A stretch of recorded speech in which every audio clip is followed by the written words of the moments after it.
come up with the plan for marketing your release, but make sure it's bookended. Pre-marketing, maybe you can release some content that gets people familiar with the song before it comes out, but really, you want to stick the landing on post-marketing. You want to plan out 2 to 3 weeks after the song comes out. How are you going to drive traffic to it? You are now listening to the Creative Juice podcast, brought to you by IndiePRO.io.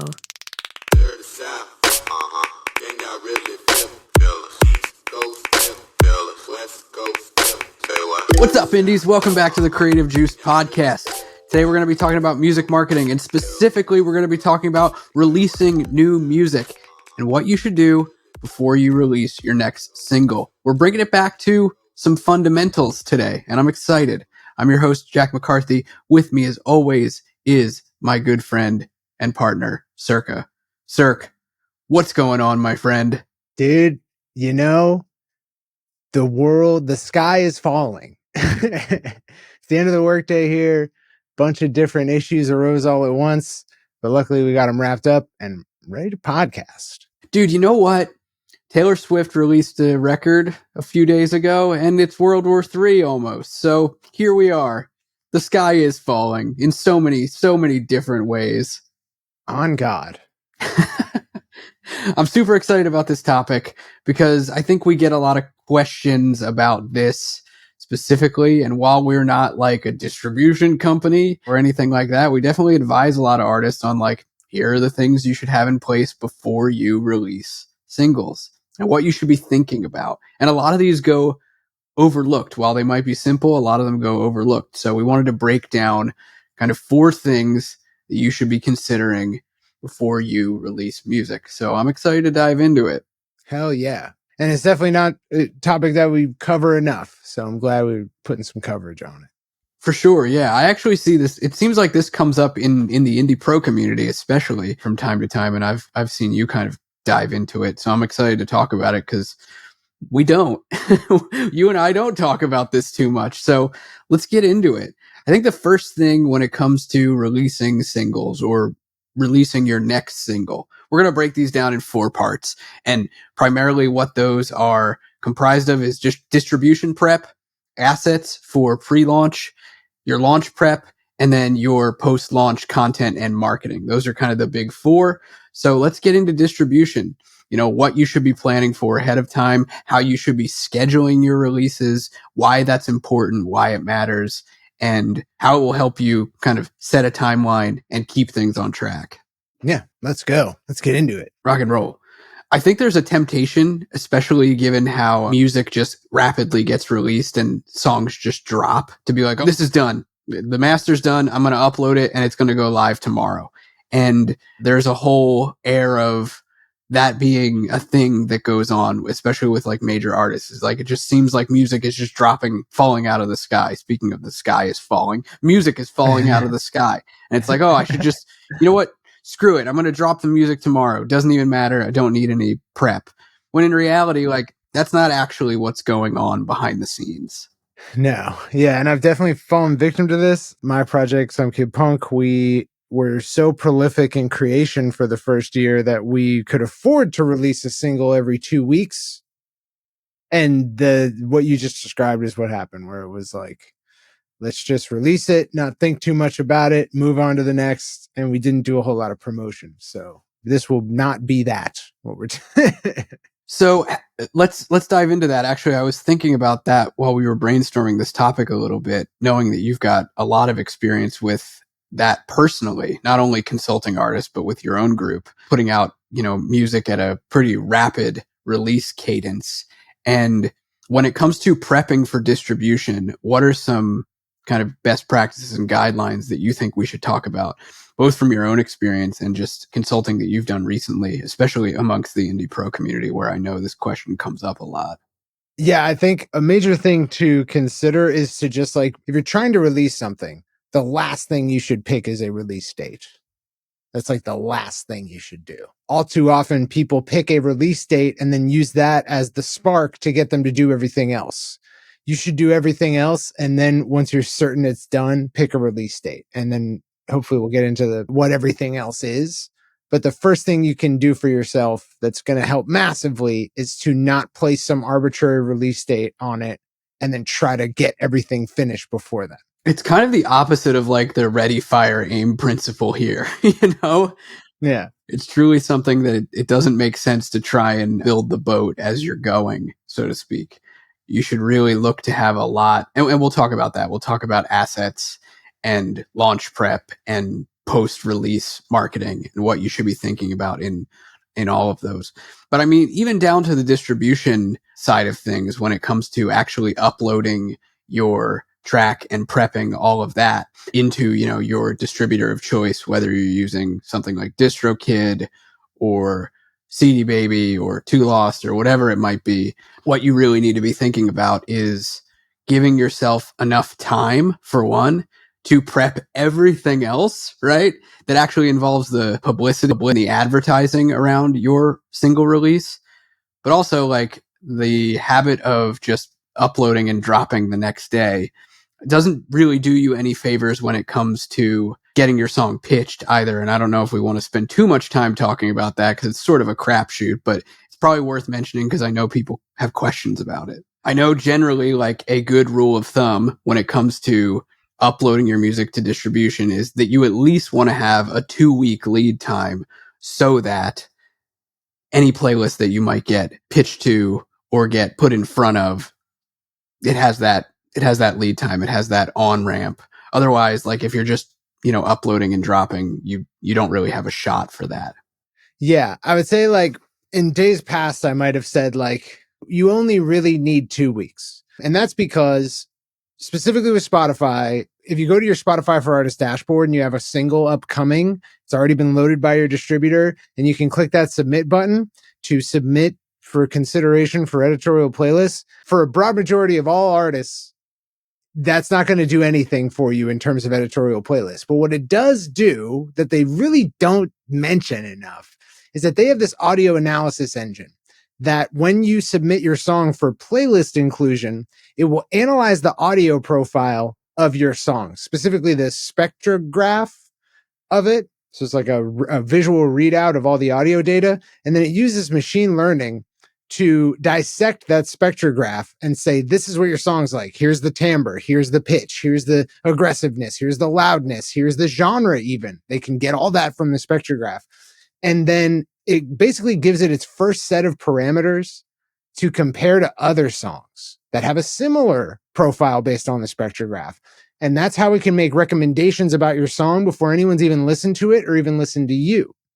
And this is how Spotify solves what's called the cold start problem for new songs. And the only way to get that audio analysis engine to analyze your song and recommend it to people who like similar songs is by submitting a week before it comes out. So you're not submitting for editorial playlists, you're submitting for the AI. And so in order to submit for the AI, you're going to need to get it from your distributor to Spotify early. Preferably you have a week lead time to do this. And then you'll be guaranteed at least some distribution for Release Radar. And so that's why you want to do it. In years past, I would say that's all you need to worry about in terms of upload time. Because to me, a pre-save campaign is essentially useless. But I might have to eat some humble pie on pre-save campaigns, as it seems that more and more Spotify is hinting at supporting them. There's even native pre-save campaigns with larger artists that are happening with Spotify.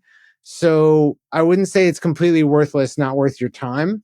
And if you want to arrange for some kind of lead in where you're doing content and urging your existing fans to go pre-save the track, I won't go so far as to say that's useless. It might have a utility. So if you need additional lead time to do that, you should take that as well. Yeah, I'm glad you mentioned that. And I don't want to spend too much time arm wrestling about pre-saves either, because I've spent many years arm wrestling about pre-saves. One thing that I do think is interesting is that, yes, Spotify has been sort of hinting about this for a while, and we're seeing some larger artists actually have native, meaning like in Spotify, native pre-saves built in. It's interesting that like the hinting has been going on for like, it's been like 2 years of hinting, right? Like that was when I first started hearing about, maybe more at this point, but that was when I first started hearing about like, oh no, pre-saves actually are worth something. And the jury's still kind of out, in my opinion, as well. But I do agree, like, if that's something that it piques your interest and you're like, oh, I could do something cool with content ahead of my song dropping, and we'll talk about that in a second here when we get into pre-release assets. If you think there's something you can do there, then yes, that should also go into consideration when it comes to setting your launch date, your drop date, and when you upload.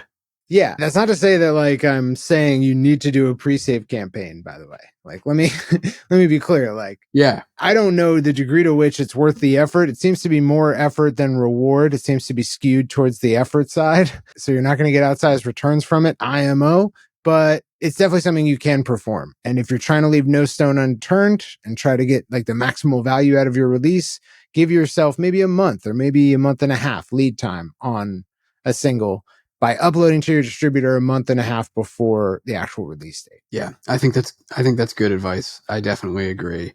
And yeah, it's interesting, man. Like, I would be super happy to come back a year from now and, like you said, sort of eat some humble pie. Like, if next year we were talking about a bunch of rad pre-save campaigns that we ran for clients or worked on with founders, and it was like, man, this really moved the needle because there was some kind of legitimate, proven, data-driven reason to really put your eggs in that basket, I would be stoked. I really would. I don't know if that day will come. I don't know if April 23rd, 2025 we'll be talking about this. That's the day that we're recording this episode, by the way.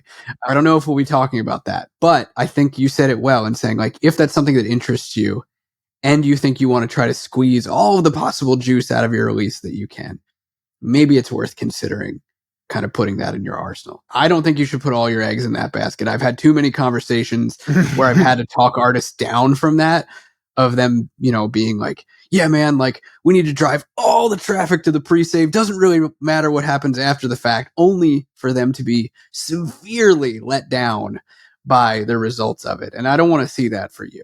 So if you're listening to this, heed that warning just a little bit. I don't have a horse in that race either, like, I don't really care either way. I don't. Yeah, I really don't have hard opinions. Ultimately, like, I do think I would love to impart to you listening as a listener. I want you to know that post-marketing, what you do after a song comes out, it will matter more than what you do before the song comes out by a factor of infinity, right? It is infinite comparison, right? Because you have all the time in the world after the song comes out. You have literally the rest of your life. You only have up until the song comes out, that slim window to do pre-marketing. Pre-marketing, it's a difficult sell when you're not already famous. If you're famous, it makes all the sense in the world to do pre-marketing because you already have the ear and the attention of a large group of people and you want to hype them up. If you don't have a large fan base, you're not already famous, then you can try to hype people up, but that audience is always going to be relatively small. And at the end of the day, what do they want? They just want to hear it. And you, like, if you're lucky enough to capture their attention for a moment, it's better spent getting them to take an action than it is to get them anticipating taking an action in the future, where it may be very difficult to get their attention again. Basically, when you're not famous already, you should really preserve the sanctity of any time you get someone's attention, and you should use it properly. Yes. 100%. So to tease them with like, hey, pay attention, listen, something's coming in a few days. Like, okay, great, dude. Like, I'm going to go do what I was doing. Yeah. And you know what, man? This is actually really interesting. And it's funny. We kind of set up the bookends of this episode a little bit by talking about uploads and prep. And now we started to dive into post-marketing, and the middle pieces of that book are talking about assets and, pre-release launch stuff. But I want to just pick at that a little bit more, because what's really interesting to me is I think even larger artists are starting to recognize the attention economy and how hard it is to keep people's attention, even when you have such a huge critical mass of people. That's why, like, you don't see super long lead ups to drops, even amongst larger artists, because even keeping those fans' attention is hard in such a, content heavy social media landscape. And that's just kind of a trend that I've been tracking for a few years now, especially like post 2020, when everybody was glued to screens, I feel like that started to tilt even more in the direction of like, we got to be intentional with how we hold people's attention, if that makes sense. Yeah, and it's about delivering, right? And you might think when I say that I'm talking about, oh yeah, like if I get someone new's attention, I should get them to do something, take an action, get them to have an experience. But I'm talking about anyone who might already be a huge fan of you as well. Even their attention is an incredibly scarce resource that you should value supremely. And anytime you get it, you should be using it, right? And it should not be used to build anticipation for something that you cannot deliver on right now. If I want any meal that exists in my city, I can get it here in 20 minutes, right? If I want any movie that's ever been released, I can watch it in the next 5 minutes. That's the world we live in now, right? So you got to deliver. You can't like building all this anticipation for something. And obviously, again, this does not apply to Beyonce. This does not apply to Taylor Swift, right? Because the fact that they're doing anything is a globally newsworthy event. That's how famous they are. If you're not that, then I would say you want to just place a lot more value on post marketing, but that doesn't mean, okay, I'm not even going to worry about marketing my release because I can just do it later.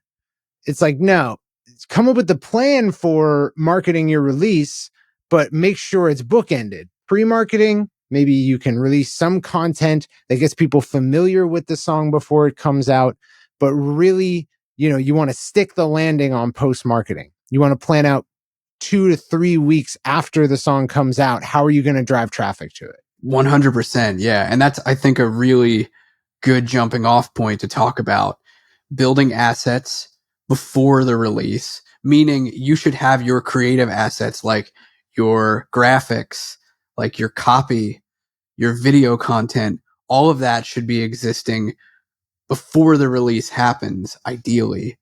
And you should have content created, assets created that apply both to the pre-release phase and the post-release phase for both that lead-up marketing and that post-marketing. And you should also include in that time period a launch plan.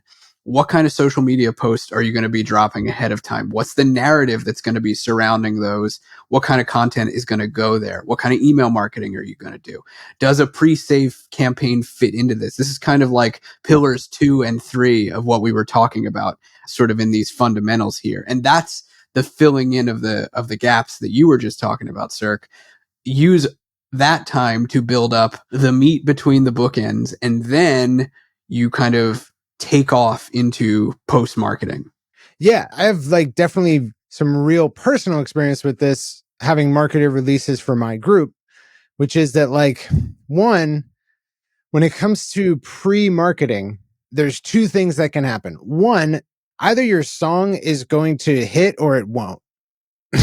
That's like one thing to know. Edgy. Either the fan base that you have accumulated thus far and anyone who might see your posts that contain the song you're releasing, either they're going to love it or they're just going to be like, this is cool, right? But no amount of content will make a song that's not something they like love and need to hear right now turn into that. And so you can avoid wasting a lot of time by knowing that. Because, for instance, our song Superstar Insect, I created a piece of content around it when we were recording it. And people were screaming in the comments section of like, just release the song. Like, I'm tired of seeing this piece of content. We advertised it a bit and they were like, just don't even talk to me until the song's out. Right. And that song did very well algorithmically because we were able to drive a bunch of like anticipated traffic to it on the day of release because all these people were waiting for it. But that's an edge case. We had many dozens of songs beyond that one where that didn't happen. We had content come out before and it's like no one was really anticipating it. We would have been much better off releasing that content after the fact and saying, this is out now, go listen to it. Probably would have had more success, better spend of our ad dollars. So that's just to say that when you're considering what content to put into pre-marketing and put into post-marketing, I think you should overweight post-marketing. You should really drive home, have a whole week of content ready, and that's like, a week, 2 weeks, 7 posts, 10 posts, whatever, a batch of content that is going to go out after the song is already available. And the call to action, interacting with people in the comments, interacting in the DMs, the post text, even on screen in the video, should be go here, listen now. So yeah, just to say that, like, you can put a lot of stock in getting like a week or two's worth of content to lead up to the song.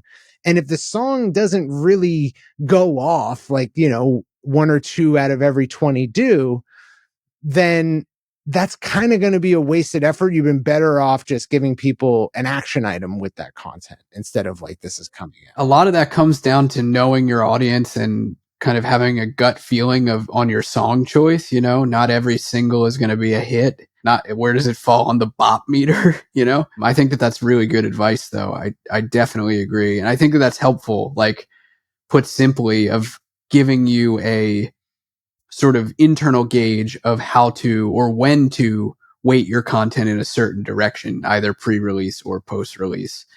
And, you see this all over the place with music releases, and specifically on social media, TikTok in particular.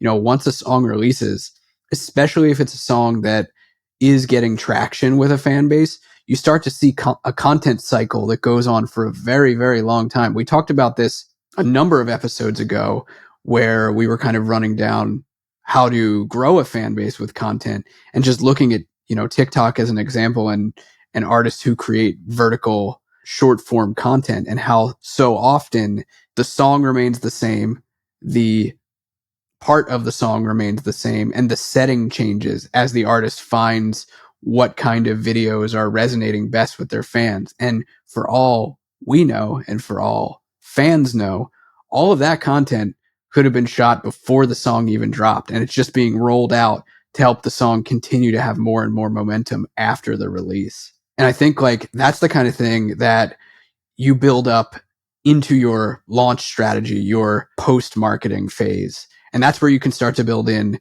a process for what your cadence looks like as far as releasing pieces of content. And that depends on how much you have to work with, how much you've batched ahead of time, what your content production schedule might look like after the fact. These are all variables. And then once you start finding content that works, video content that works for the song, when a piece of content has traction, then you can put ad dollars behind it, paid traffic behind it, start testing that. And that kind of gives you a bit more fuel, the ability to pay for eyeballs. Yeah. So to summarize everything we've said so far, you want to give yourself, first of all, don't pick a release date as you begin planning out your release. Instead, pick a set of things you want to have available and ready to go before you actually settle on that release date. So that's one. Number two, you want to build up a batch of content, some to go before it releases and a lot to go after it releases. That stuff that goes after it releases, you should be thinking about ads, and you should be thinking about a barrage of content to take over your social media feed for a period of weeks. 1 week, 2 weeks is a great, window of time to promote your song after it's out. The content leading in, I think you should be very light on teasing and expecting that to have a huge payoff, because it probably won't unless you're already very famous. And then once you're there, it's like, all right, I'm going to prepare this content. Here are my slots for when content's going to go out. And you don't have to pick hard dates. You can just say 5 days before release, 3 days before release, 1 day after release, so on and so forth. So create your schedule that way. And I think everything we've ever said about content on this podcast, especially recently, that's the type of content we're talking about. Short form, vertical video, taking inferences from your research of people in your space who are doing content well, and trying to use those parameters to make your own videos. And then once you've got that batch of content, you got a plan, you've got a timeline, then you can think about, all right, I'm going to upload to my distributor and have it ready and set a release date. Yeah, I think that's well summarized. It's pretty much a healthy checklist for you guys. Oh, and then once it's in there, once you've uploaded to your distributor, a couple of days later, it's in Spotify. Go to Spotify for Artists and submit it for playlist consideration so that you get release radar and you solve the cold start problem. You get the audio analysis AI to analyze your song. Right, right. Yeah, I think that that's like a perfect summation of everything that we've been talking about at a very, very high level.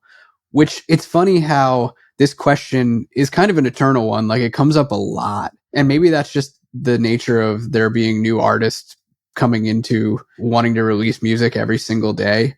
But I feel like this is a question that has gotten asked from like day one of me getting into music marketing through today.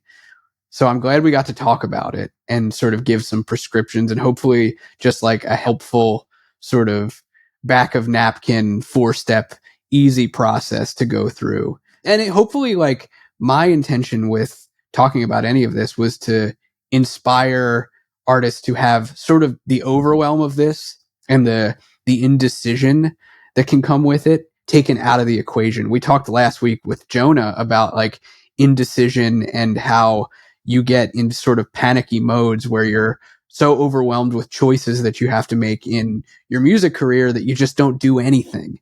You procrastinate. But these are the kind of steps where it's like you have to release music if you want to be an artist. And in order to do that, especially if you're, kind of in this singles market where you're putting out a lot of releases regularly, you have to do these things. Like following these things will take the overwhelm out of the picture, I think is what I'm trying to get at here. 100%. Yeah.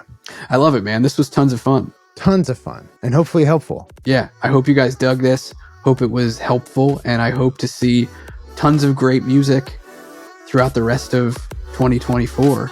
Let's win. Hell yeah. Well, we'll see you guys next time on Creative Juice. Thanks for joining us, Indies. Peace. Feel the East Coast, feel the West Coast, say what?